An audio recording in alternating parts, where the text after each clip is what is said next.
First on CBS this morning, you have no idea how much I like saying that, so I'm going to say it again. First on CBS this morning, we're revealing the largest single individual gift ever to support scholarships at historically black colleges and universities. Netflix co-founder and CEO, that's Reed Hastings, and his wife, Patty Quillen, say they will give $120 million to be split equally among Morehouse, Spelman colleges and the United Negro College Fund. That's $120 million of their own money. We spoke with Hastings as well as Morehouse College president, that's David A. Thomas, Spelman College president, that's Mary Schmidt Campbell, and Michael L. Lomax, he's president and CEO of the United Negro College Fund.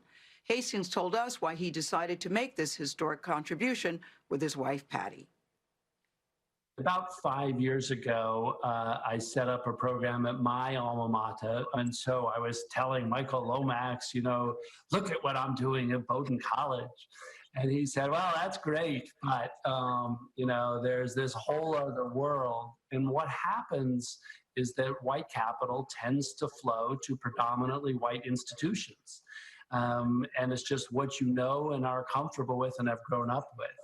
And he offered to help Patty and I get to know the HBCUs.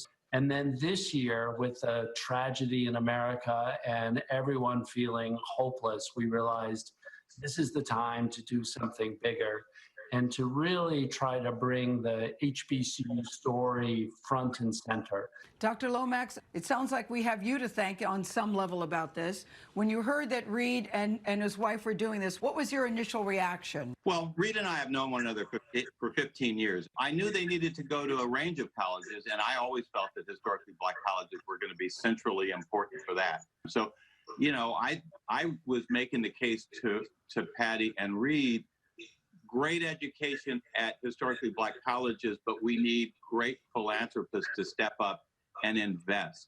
Dr. Campbell, how did you hear the news and what was your reaction?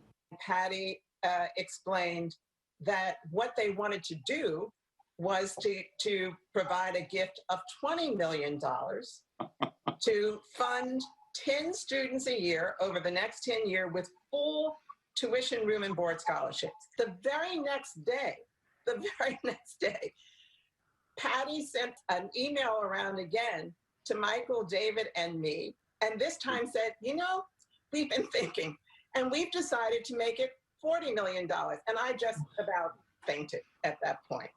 Wow. This gift is such an affirmation of all of those gifted, hardworking students who want to come to places like Spelman and Morehouse. Now we have the resources to support 200 students, each of us, over the next 10 years. That's a game changer. Dr. Thomas, what will this money mean to Morehouse? I think it will also transform how people look at HBCUs as an investment. You also have to put this in the context of what's been happening here in Atlanta. Right.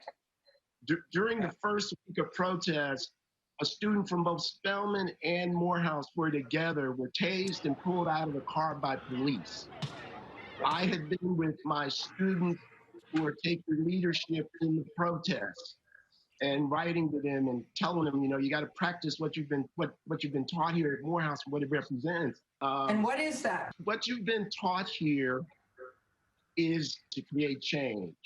Nonviolent social action, the vote, organizing, educating, and leading and serving. I wrote to Reed later that what I really felt in his and Patty's reaching out was a true partnership. And then the $40 million email came, and my wife had to tell me to put her down.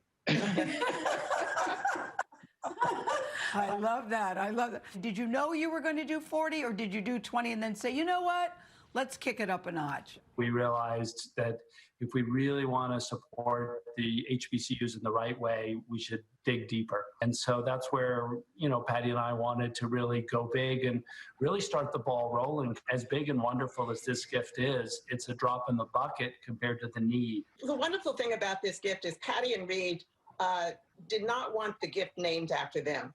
So Spelman College chose to name it after one of our alums. You said they didn't want the gift named after them? Reed, right. please explain. Very few people, again, extraordinary, would give money of this magnitude and say, you know, I don't mind if you name a wing after me or if you call it after me. So in both cases, we really want the gift to symbolize, you know, great Black achievement through the HBCUs. People that know you say that you are a very private person, you and Patty. Absolutely. But, you know, it does help to bring attention by coming forward and really explaining why the HBCUs are such a great resource, such a historic, so much resilience, and so many chapters of that story, and what a difference they make in Black education in America. So you guys have all heard that phrase, go big or go home. Reed and Patty, you do not have to go home because you went really big. You went really big. But, you know, just if I may, this gift is the largest single gift made to UNCF and our HBCUs in 76 years of history. Yeah. It is made by private individuals. Patty and Reed need to be inspirations to more people to give. Dr. Lomax, are you all optimistic about where we're heading? I will be optimistic when I see other people stepping up as Patty and Reed have stepped up, and that they are saying, we stand in solidarity with these movements. You know, Dr. King said, the arc of the moral universe is long, but it bends toward justice. The arc does not bend on its own. We have to put our shoulders to it to help it bend. We need more people to join in doing that work. And Reed and Patty have certainly done that. Another thing, Anthony, that's worth pointing out is that the couple went to Morehouse and Spelman and met with some of the students there, spent time with some of the students there. They were blown away by what they saw. They were knocked out by the students and the potential, and they said, we want to do more. And they also wanted to elevate the profile of HBCUs, and they have certainly done that. It's an extraordinary thing that they've done, and the largest gift ever to these schools in the UNC. So bravo. Yeah, bravo. It's a game-changing. Yeah, it's a game-changing kind of gift, Gail. And what I really do love about it, as you pointed out at the end, is they're not asking for their name to be put on a building or anything like that. And that yes. To me is everything here. It's all going to them and to glorify what they're doing. And I love seeing that. I really do, Gail.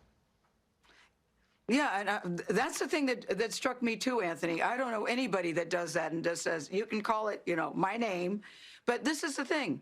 They said they would have kept it private, but they're hoping that they're leading by example, that other people will see what they've done. Otherwise, we would never hear about it. The only reason they're going public is because they're hoping others will do the same and will want to step up. Yeah. It's so nice.